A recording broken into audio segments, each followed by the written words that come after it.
Well, good morning, Nurture Your Solars. Good to be with you today. And this is going to be another interview. I've been kind of putting these on my playlist called Where Did You Get Your Enlightenment? But we may do something different with this one because it is a little bit different. You'll see here with me today is a dear friend called Mark Lewis. That's what we call you, Mark, right? Yeah, that's what they call me. And Mark and I literally just collided in this space. Mark comes from 30 years as a real world on-air sports and media broadcaster. I mean, two totally different worlds, right? And yet, no one would have known that secretly in the background, in that space that Mark was doing his thing and Kelly was doing her thing, we both had a common passion. And that's in this spiritual realm and spiritual space of near-death experiencers. I want to be a lot more quiet today and just turn the table on Mark, who's been a broadcaster and, interviewed countless numbers of people in his worldly life, and put him on the set today and turn the tables and be the one questioning him. So, welcome, Mark. I'm thrilled to have you here. I know that those who are following my channel will also be super excited about what you're putting together. So, with that, why don't you give us a little bit of information about what led you here to this spot in 2025? Well, thanks a lot, Kelly. I really appreciate the time to talk to your audience because it's always great to have a wider and deeper connection with people outside of your normal genre. I don't know, first of all, that I would characterize myself as normal. A lot of people who know me probably wouldn't go there. But in all seriousness, I started as a young kid. I was always interested in sports, and I would practice play by play on the old reel to reel tape recorders back in the 60s. Yes, that's how far I go back. But I was able to live out my dream. I worked as a television sportscaster in 6 different markets in the country in my first 8 years and landed here in Phoenix in 1987 at an NBC station where I stayed for 20 years. But always in the background, kind of on a parallel track, was my interest in metaphysics and spiritual topics, which started as a child too, always wondering what's up there in the sky, what's going on, where do we go when we transition, and why am I here? All of those provocative questions I think that we all ask ourselves. So I know that I intersected with you by looking online, seeing your story. It was very compelling, and we can circle back to that. But about 7 years ago, my partner Bud and I, who you know, my business partner who lives in outside of the Detroit area, filmed a television pilot on the near-death experience, which was very interesting to me, based on Raymond Moody's Life After Life seminal book back in 1975. That was one of the first books I read, and that kind of set us down that path. So that's where we are today, but we've kind of evolved into the YouTube genre, and we can talk a little bit more about that when you want. Super. Well, I have a feeling a ton of my audience will immediately recognize you, just as I did, and yet not know why we recognize you. I find it interesting in media sometimes, even if you don't live in the same state, there's a familiarity. And that's how I felt the first time you reached out to me. I was like, I'm not a huge sports person, but I definitely recognize him. And as soon as I looked you up, I knew you were legitimate, and that began our conversation. Um, I just love what you're bringing forward for so many reasons. And I'm not gonna steal your thunder in that because it really is unique to this space. Meaning there are a lot of channels out there now that are representing near-death experiences. I don't find a day where I'm not getting an email asking if I will, come on someone's show, which is fabulous. I love it. But I feel that there is an untapped area in this that no one's really gotten into. And there's a whole lot of tell me your story, but not a whole lot that either comes before that or after that. So, I really would love you to go a little bit deeper in, you mentioned that this was always something you were interested in, you're doing your life work, and something led you to go a bit deeper, even beyond what happened with what you started to mention during COVID. So maybe deepen that a little bit so we can understand it. Yeah, that's a great point. I've read countless books on the near death experience. I've interviewed a lot of people like yourself in the last 6 years, but I found there was a lacking in the near death experience community, not for provocative stories. I mean, each individual has something that's unique to them because we're all unique, right? Each soul is unique and we bring different characteristics to the experience. However, having said that, even if the statistics that IANS, the International Association for Near Death Studies, released that 4 to 15% of the people in the world have a near death or spiritually transformative experience, 380 million to 1.2 billion, that's a lot of people, but most of us won't.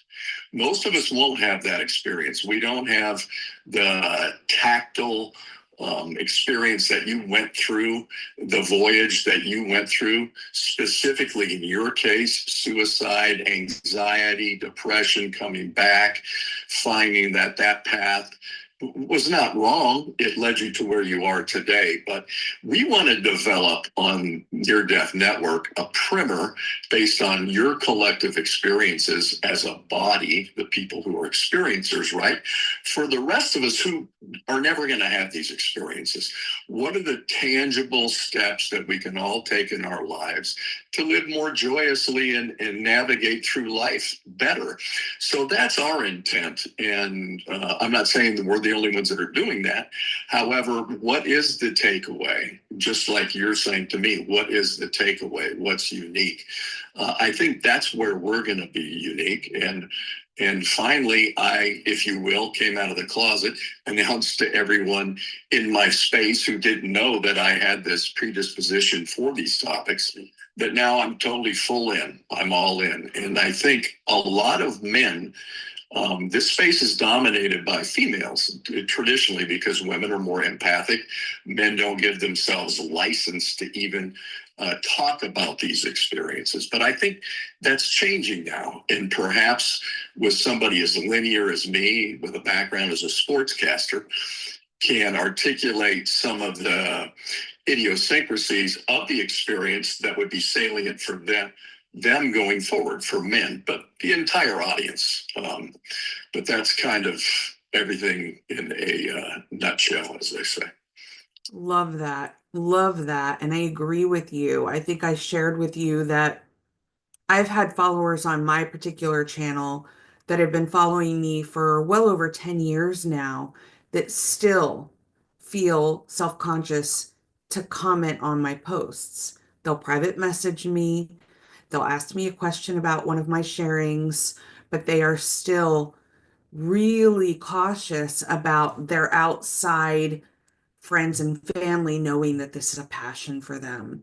And especially with mine being a suicide NDE, I think that adds just a little bit more cautionality to the type of content they may be posting on social media or otherwhere.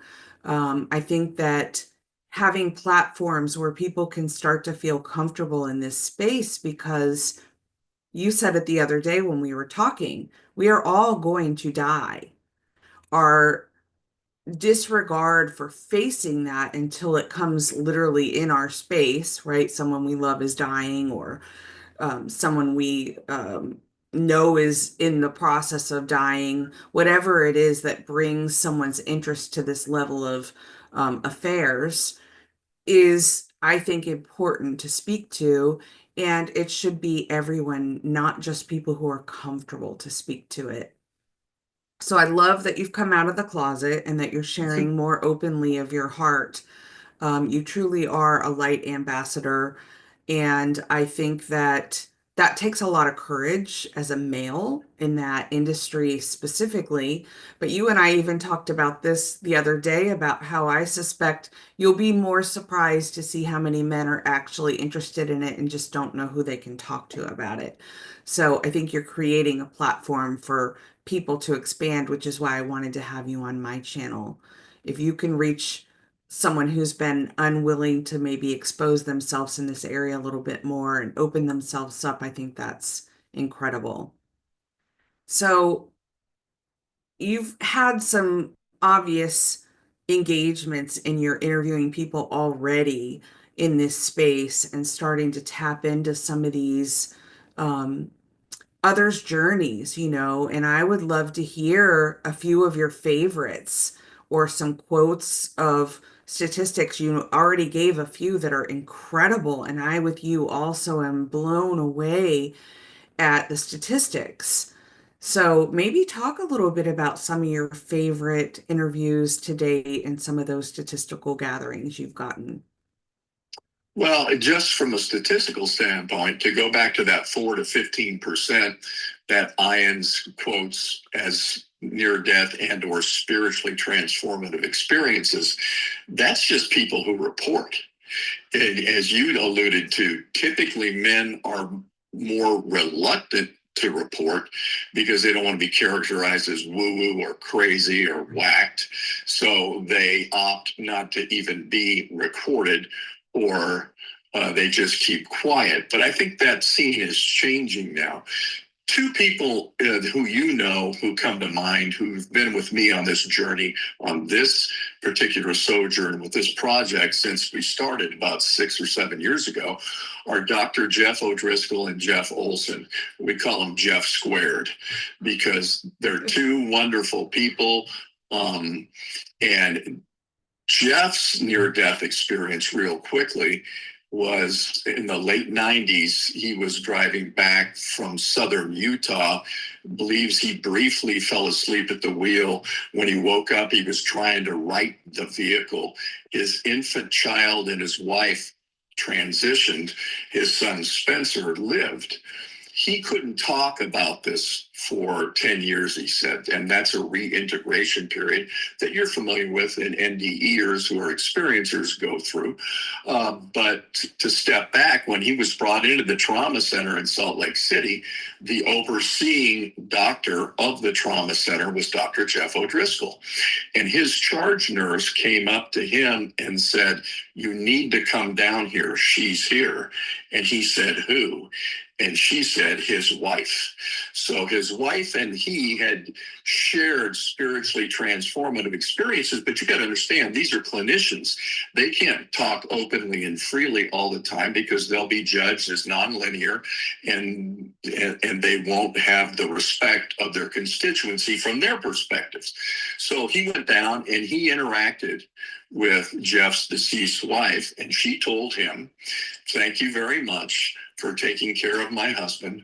He's got work to do. You guys will become great friends." And they did. So they bonded. They talk together frequently. They do cruises. They play off each other very well. And Dr. Jeff, in fact, left the medical industry to start his own spiritual and soul business of counseling, that he does spiritual counseling for people. So, and just a little bit of a teaser, you were on a panel with them that we're going to release on Near Death Network here in the next couple of months, to have an exchange of ideas. Because I think what's important in this space is, if you look, like you said, on the internet, it's very pervasive. There's one-offs, people's stories. You did your story. Some people do them in a broader context. Some do them just in their offices at home. So there's a collection of those people, but we need to aggregate, I think, all the people across different spaces, men, women, and even children. Dr. Melvin Morris has chronicled extraordinary children's near-death experiences where they don't have the lens of trying to filter what you're going to say. They just tell you, "Yeah, I saw God and I saw Jesus and they were with mommy," and they're just matter of fact about it. So there's a collection of these experiences that if we can at least give people the license to be able to sample them if they had never even considered it. I mean, just think of it. Why are we here, and what are we going to do after we pass? I mean, those are the two most provocative questions. And you know, been there and come back. What's my life's mission now? What do you have to have a near-death experience to be nice? No, as we know, Dr. Jeff Jansen, who is also a colleague who's featured on the network as a sports psychologist, but he had almost a near fatal heart attack that really channeled him into this genre to chronicle the experiences of people. And what he's written, from my perspective, is a seminal book called The Ripple Effect. Because the life review, and not everyone has them, but some of it, to the degree that they're like a prototype, but a lot of people do. So every interaction we've ever had with every sentient being is recorded on our hard drive, which is our own personal hard drive. And we get to sit in a theater and evaluate these experiences, not from a position of judgment, but just to say, man, I could have done better. We shouldn't have made fun of that kid on the playground, because then he had anxiety. His parents were really upset. They had to try and modify their whole familial background. But conversely, if you stopped and you helped an old man who needed a flat tire changed, and you did it just because it was the right thing to do, that act, which you think is benign in your life review, will show up as your most impactful event. So no little things go unnoticed. Little things can make a difference too. So I think that goes back to what our mission is, to try and give people an opportunity to use the insights that you and Dr. Jeff and Jeff, Barbara Bartolome, Ellen Weir, and others have gone through, and almost create a primer for the rest of us to say, yeah, it's okay to examine this, and you buy in it to the degree that you can. Some people will and some people won't, but at least make it available. Right, right. Absolutely. Make it available and don't turn it into a flashy, only us special people had this kind of, depiction either, I think is critical. And that's another thing you and I aligned on, in this space. I say it in almost every video. I have nothing special here to offer anyone. I don't have any potions or elixirs. You don't either. We're doing our own journey, right?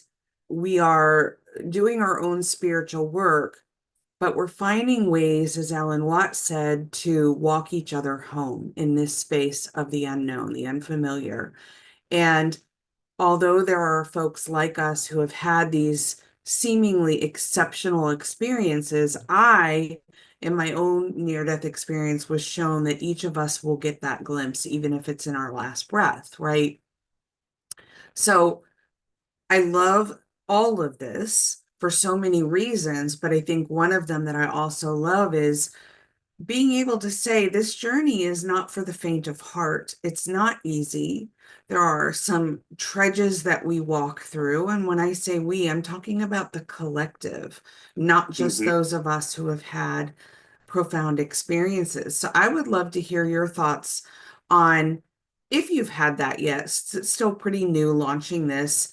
Anyone has reached out and said, that's always been something I've had a little bit of curiosity about, but hadn't tapped into. And your work is now making me think about things a little bit more, even if it's just thinking and there's still a doubter. Are you seeing people kind of come forward with that? I think the low hanging fruit is the people who have already adopted this kind of philosophy.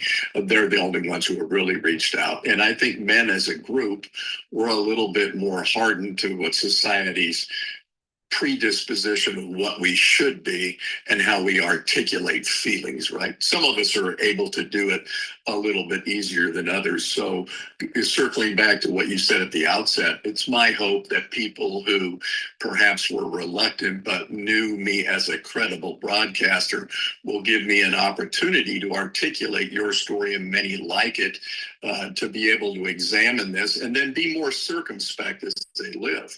Because when you understand that each thing that you do makes an impact, I think personally, it's like Dr. Jeff posted one day, and I really believe this as well. How can I be a blessing to people today? If you start your day out with that, then at least you set the tone. But if you fly into the day without a plan, somebody's going to cut you off. You're going to flip them off. You're going to get mad at yourself because you did that. And then you have these confluence of events that may happen, not necessarily in a good way, if you don't set the table. But you look at just in our regular life now, people who excel in different areas of commerce have a plan. You can't not have a plan. So how can you not have a plan for death? You have to. Aren't we curious about what happens outside of what conventional religion says? And some of it is probably accurate and some of it is probably hearsay. We don't know. We don't know the author's intent from that particular perspective. But I really believe that as we go forward, and now everything seems to be such a mess, so much vitriol. The left hates the right hates the left. You know, politically, we're at a nexus point. But friction is necessary for change. So to be able to each individually, collectively contribute to people at least examining their lives and living more consciously. Because if you're a Democrat, Republicans are people too. If you're a Republican, Democrats are people too. And we have the same spark of divinity within us that is our unique birthmark that stays with us for millennia. We know, and when you transition, as Jan Holden said, I love her quote. She said, dying is just a transition. It's like walking from one room into a next. You don't have to fear anything. Um, I really believe that the life review is really critical because let's say it happens in 100% of all the cases, even though statistically that is not the case that's been chronicled heretofore. But a lot of times, as we move forward in any discipline, we get new data. So let's just expect that everything we do is going to be recorded on our hard drives. Are we proud of everything we did? Are we proud of how we handled every day? Can we live more consciously? Can we create some kind of a primer for people at the beginning of the day? Just say, how can I be a blessing to someone else? I always ask, and I don't know why, but apparently everybody thinks I have a good opinion.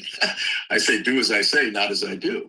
But it's all about, I think it's your intent, right? If you come with an open heart and your intent is to serve, it's like Vinnie Tolman, who's featured on one of our interviews on the network, said.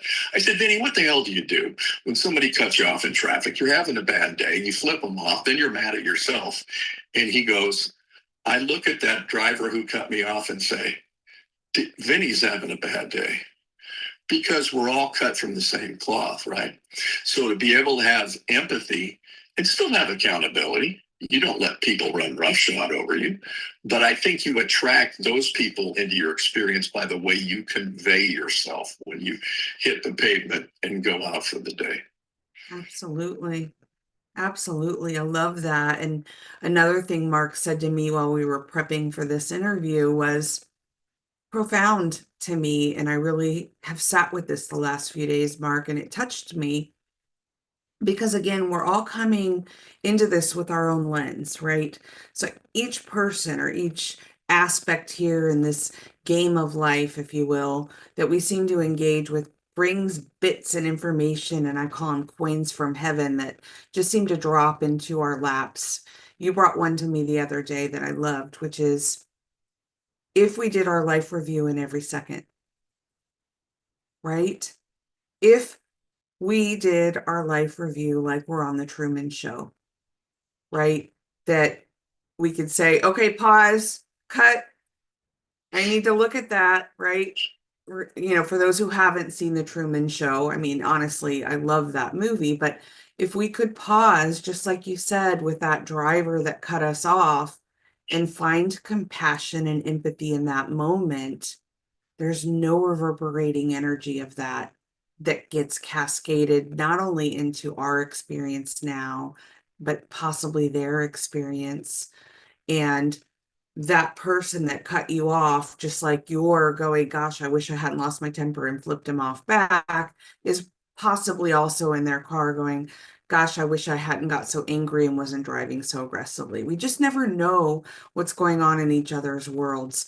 That guy might be rushing to get to the hospital with a wife who's got stage 4 cancer, right? And that's why he's driving like a maniac. And without compassion and empathy in that moment, how can we bypass a moment that could become part of our life review if we can slow things down enough in the moment to be mindful or review it later?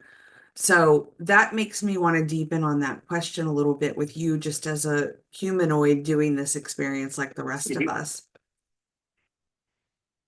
What ways would you say you personally have changed, softened, maybe broadened your own openness to some of the life things that used to convolute and bring you into the equation of the 3D that others have noticed, maybe your wife, your daughters, somebody that's close to you have noticed and said, you've changed and it's a good change. I'd love to hear that. And I didn't tell you I was going to ask you that, so sorry. No, that's okay. I mean, I think just like everyone else who's incarnated at this time on this planet, I fall prey to the noise, right? I'm no different. I'll rail against the machine, but I think on balance, I think I came here to serve. So how can I best serve? I'm a communicator. I haven't stopped talking since we got on. I think my heart's in the right place. But I want to step back into the life review for a moment, if I could, because I use an example with Bud, who's an excellent producer and photographer. And then Ed also works with us. We have a great team. But I use this example where, say, I was driving to the store and a woman was pulled over and had a flat tire.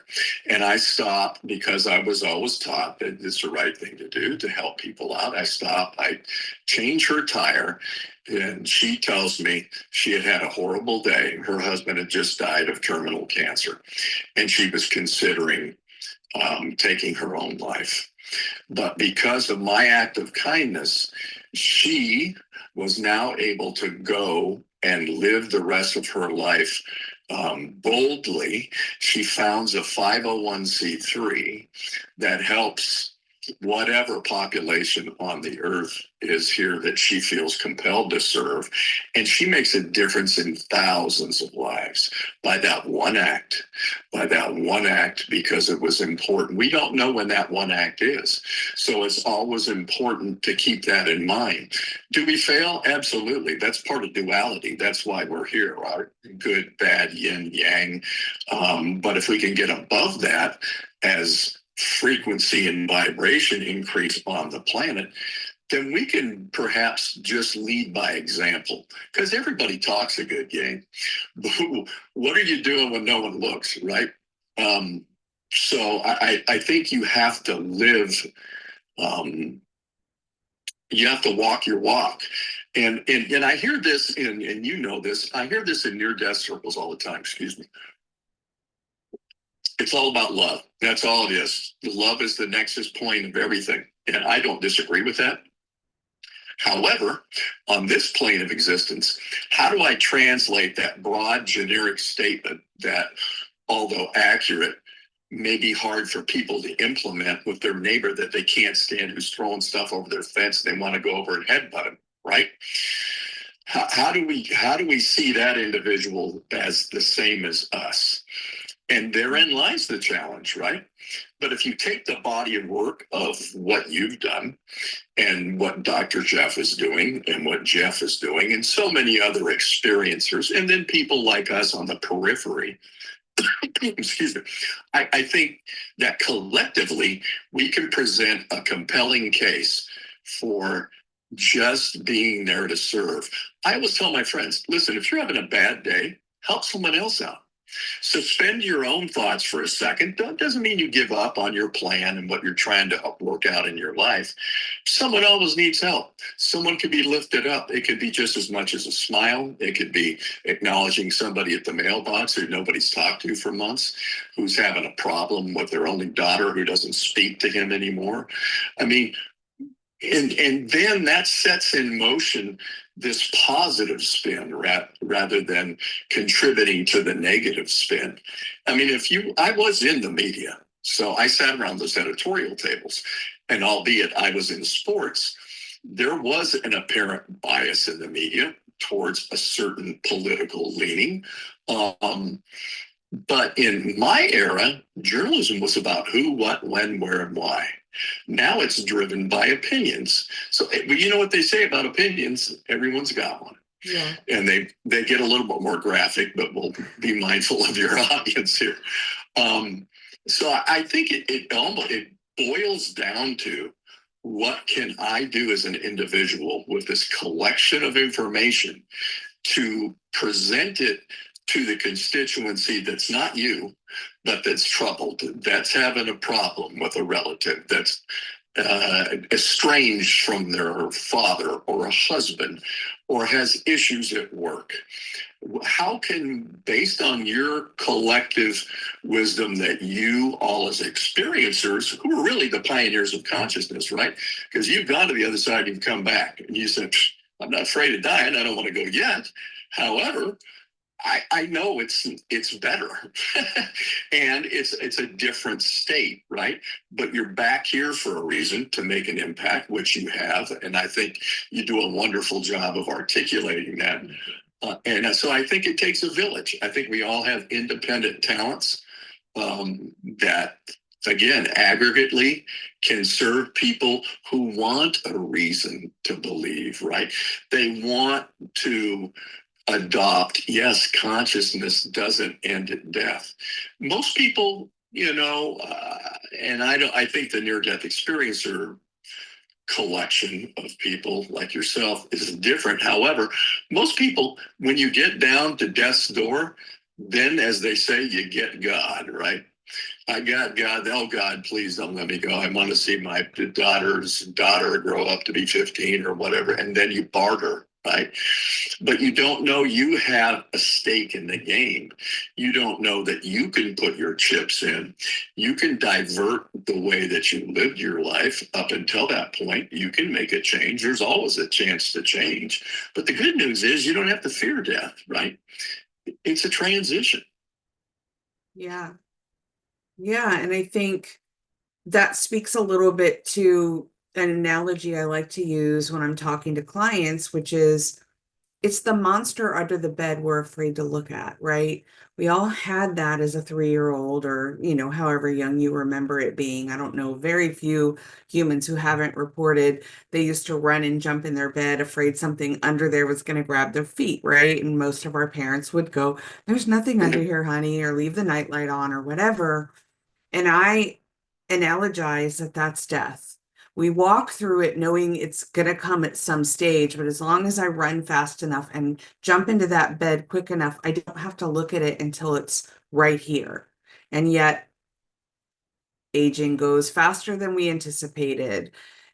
Children die, infants die, like death is all around us, so we can't escape it.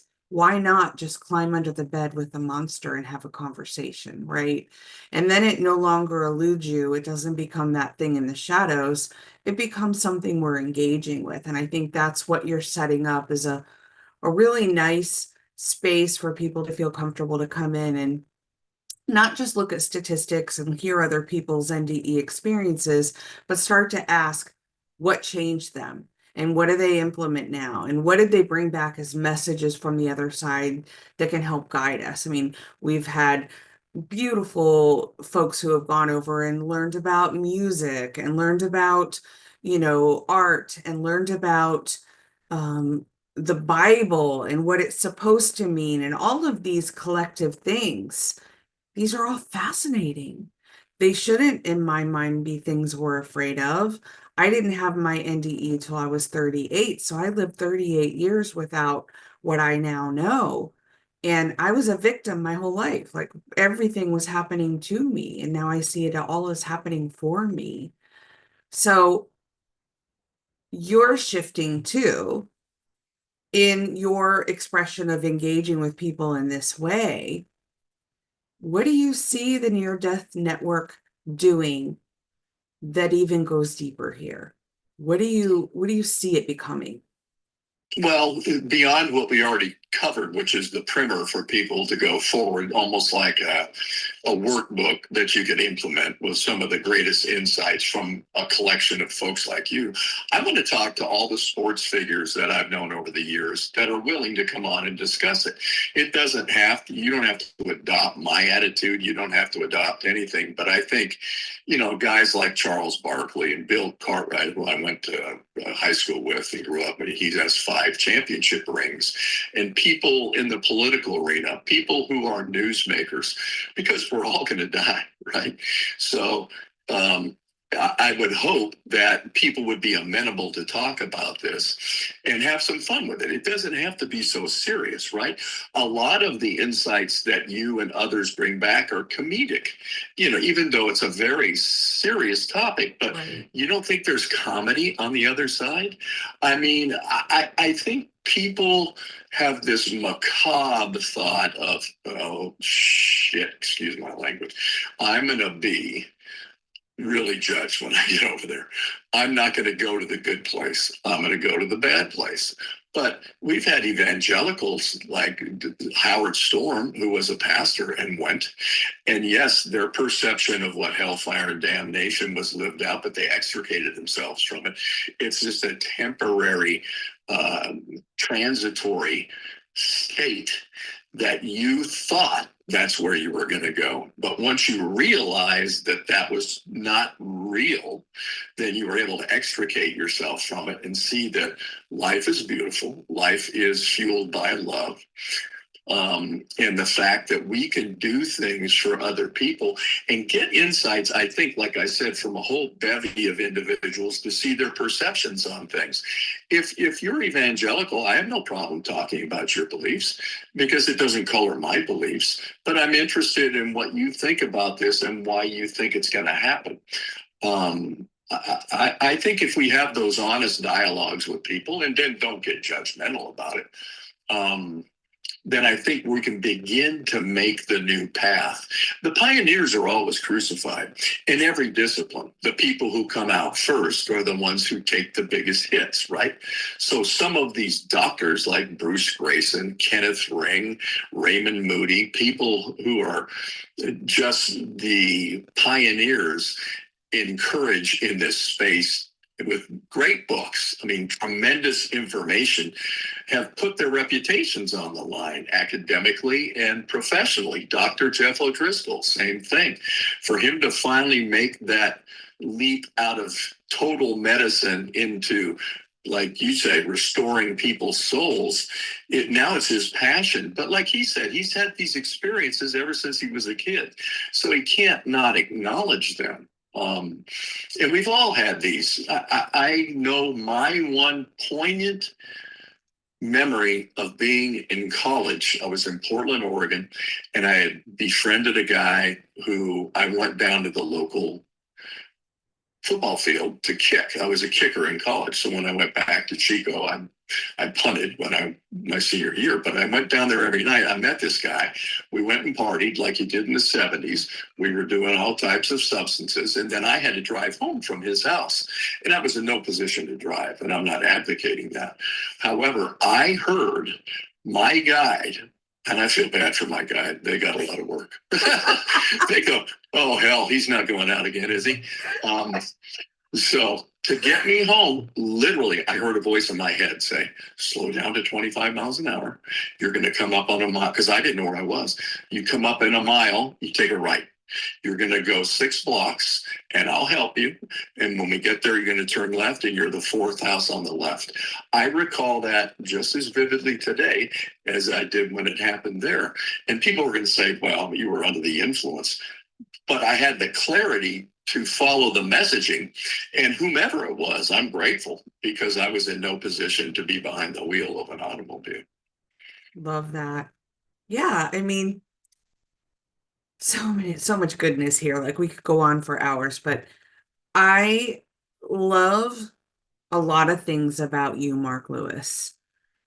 But one Thank of you, the Bill. things that I really, really love, and I've been blessed and honored to meet this man's wife, who is a goddess and a sweetheart and just rolls with him, even though it may not be her passion, she supports him. And so thank you, Susanna. But Yes. the work that you're doing here, to me, one of the reasons it adds a set of validity to it that other channels don't have. As someone who's been in real time media and interviewing and working with people on the fly, live on air, you have developed over these years a level of authenticity about your human character that makes people fall in love with you because they know that you're going to ask the questions. You may have a narrative, right? It's a certain event. You want to get some certain questions answered, but you're not going to undermine people to get the answer you're hoping to get. You're not running a narrative of what you're hoping to accomplish. You're creating a platform for them to be open and feel safe in whatever comes out of their mouths. And I respect the heck out of you for that because that is what this work needs. There are so many channels that don't authenticate the users that are coming forward with their stories and messages. There are so many people that are just using AI to do voice overrides and imagery, and it's lost a level of authenticity in some regards because of that. And you're not letting that happen. And I thank you for that as someone who has fought hard. And like you mentioned, my story was not easy to come out with, to tell the world I killed myself, that I tried to leave this planet. And I even was afraid to come forward with that for many years because I didn't want it to interrupt my young son at the time's life. We hide in the shadows until we're ready to come out. And I, for one, Mark, am so glad you're coming out of the shadows. How do people access the channel? What's coming on that channel that they can stay tuned for? I know there's a lot you probably don't know, but share with us what you can. Well, thank you. We're at Near Death Network, all one word, on YouTube. And again, this was the lowest barrier to entry for me to break into the business. And it was a natural transition because I've been in the media before. I'm not afraid to be on camera. I'm pretty extemporaneous and I have a passion for this topic. So outside of being a father and a husband, which are my primary considerations, and good stewards for my brother and my family, uh, I really feel passionate about doing my part to enlighten people that A, this is not it. But in the interim, try to be covetous of what you're doing, how you process your thoughts, and how you interact with your fellow men and women. Because if you look at it just from what's being portrayed now, um, you would think everything's going to hell in the handbasket. But like you alluded to earlier, everything is in perfect order, right? And it's contradictory to what people see. You tell them everything's in perfect order. The left hates the right, the right hates the left. There's wars in Gaza. There's anti-Semitism. The Congo is rampant with people trying to take it over, and genocide and infanticide. And there's so many visceral reactions to what's going on the planet. But the only thing you can control is yourself. I can't control you, but if I can make a good case for each of us having an impact in each other's lives, then maybe it'll resonate with one, two, five, 10 people. And like I said initially when you asked me, I think this is about the men for me, because you come as females more willing to be empathetic and vulnerable.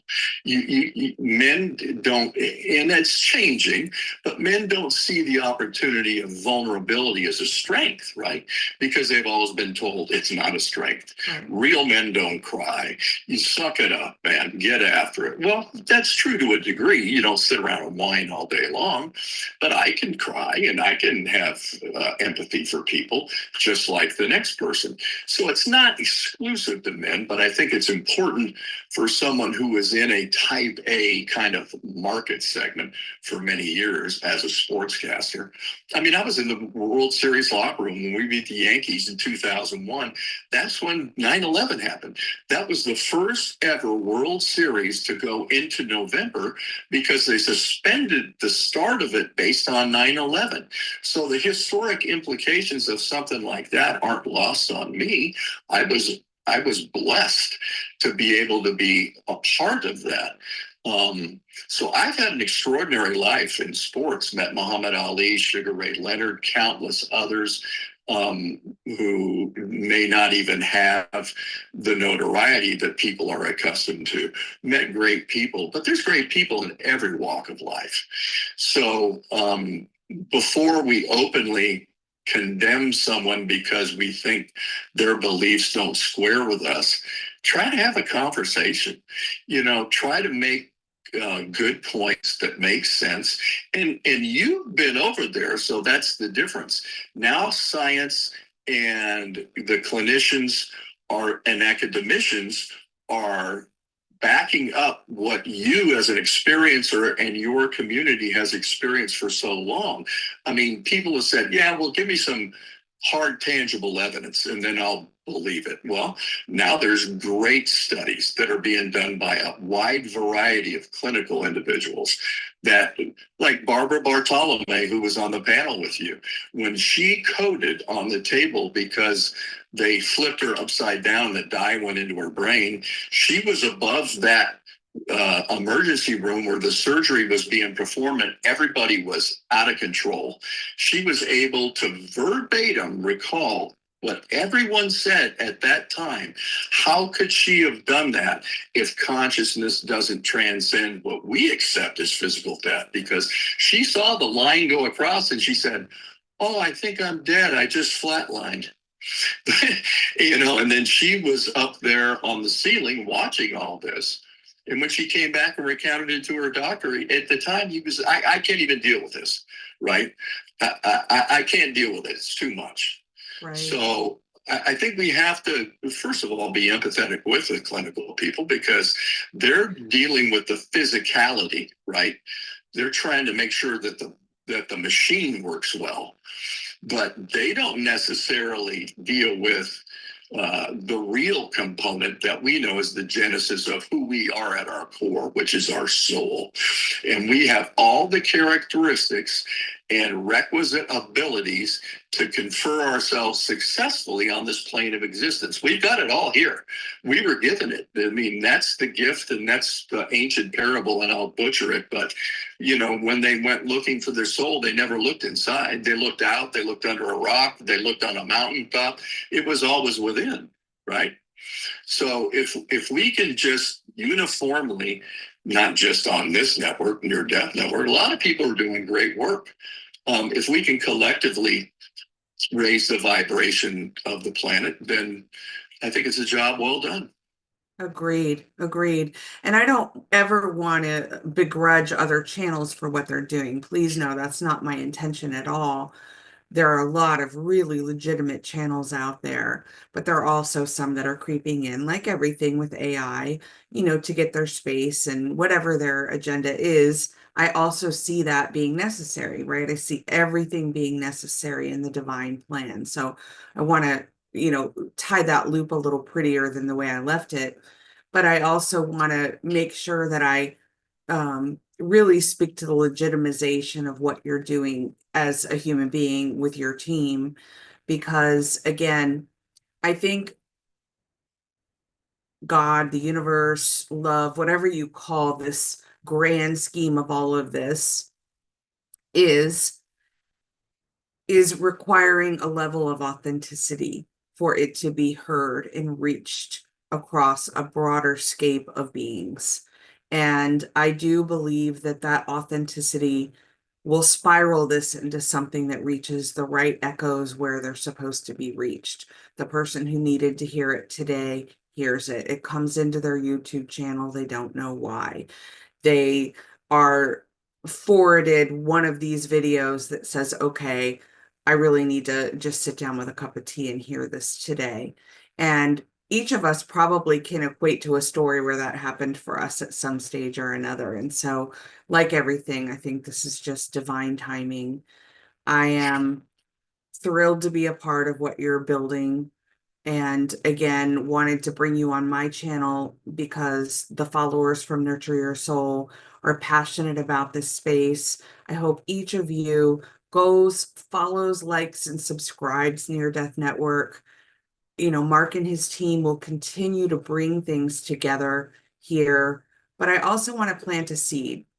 If you're someone who's following this and it's of interest to you, and you happen to be in a space where you're able to make some introductions to the right people in the right places, or you're someone that considers himself an angel investor, and this is a space you would like to embark in investing in. If this is something that fascinates you and it's coming across your desktop today, reach out to Mark and his team. You know, I, for one, would love to see this get syndicated at the level that they deserve. And I think all of us would benefit from that. So with that, Mark, any closing, you know, exits that you'd like to leave the followers behind with? Well, first of all, I appreciate that, Kelly, and we love you and your contribution to the overall collective enlightenment of people who haven't viscerally experienced what you have and your other experiencers who are so brave to come forward and talk about it, especially in your instance with, that's why I said initially with you, it was so compelling because so much anxiety around COVID and just the world today. And there are a lot of people who are probably thinking about taking their own lives. Why am I here? What's the use? I look out here, everything's gone to hell. Why do I want to stay here? Well, there's a lot of us that want you to stay, and we all have aptitudes and gifts that collectively can help channel you if you're open in the right direction. Just want to finish by saying I've always been a quester. I've always been looking for metaphysical slash spiritual answers, not necessarily religious, but if you're religiously predisposed, that's your prerogative. I don't have a problem with that. But I like the term namaste because when I studied Eastern religions back in Chico at Chico State University in the 70s, I saw what namaste meant. You know, the divine in me bows to the divine in you. And that type of acknowledgement, I think, is if we had that at the forefront and we realize that that's how you're going to lead. And it doesn't mean you want to encounter people who are less than, but as your antidote, you can see that's their path. And you can be circumspect enough to dodge that if, you know, you don't want to go into a place that you see somebody being robbed, you go call a police officer, right? There's an antidote for that. So I think we're all doing our part. And, you know, light workers or not, I don't know. I wouldn't get that esoteric. I would just say, I think we're all parts of the puzzle. And we're all blessed to be here now to usher in what I think will be a change in consciousness in our lifetimes. And to the degree that we can impact someone else's life and tell them that we care. And here are some illustrations of why we think you need to fight and stay around. Then I think that's a good fight to wage. Absolutely. Absolutely. Well, thank you for being here. And we will monitor the feedback from my channel, your channel, see if there's any follow-up questions that people would love us to circle back around on. As Mark finds his feet in running the channel and learning all of the technology and all the things that need to happen there, you know, just stay tuned. There's so much to come and it's all super exciting. And I know I will be right there subscribed, waiting for the next thing to drop. So thank you, Mark. Thank you so much. And I just am excited to see where this goes. So take us out with your famous saying that I love. Onward and upward. Onward and upward. We all go. We're all in this boat together. Absolutely. Um, and even when you look across and you think some gnarly dude with a long beard who looks like Aqualung can't be on your team, that could have been your brother in a previous life. It could be you. You know, we're all parts of the whole, right? But we're individual, which gives us the ability to exercise sovereignty. And that's how I would leave this. You know, we're told that we have dominion and we have sovereignty, but if you don't exercise sovereignty, then you're going to say, well, I just followed Kelly because she seemed like she knew what she was doing. No, you are a sovereign being. If you got a red flag or there's a question you need to ask, that's totally appropriate. So exercise your sovereignty, people. Be your own best advocate. There you go. Straight from Mark Lewis. Thank you for the time, Mark. I hope you have an amazing finish of your day, and I look forward to much more coming in this space. So, sending you lots of love. Thank you, Kelly, and to all your followers on Nurture Your Soul. Thank you for staying around. Absolutely. All right, guys, you know where to go. Like and subscribe. Talk to you soon. Until next time.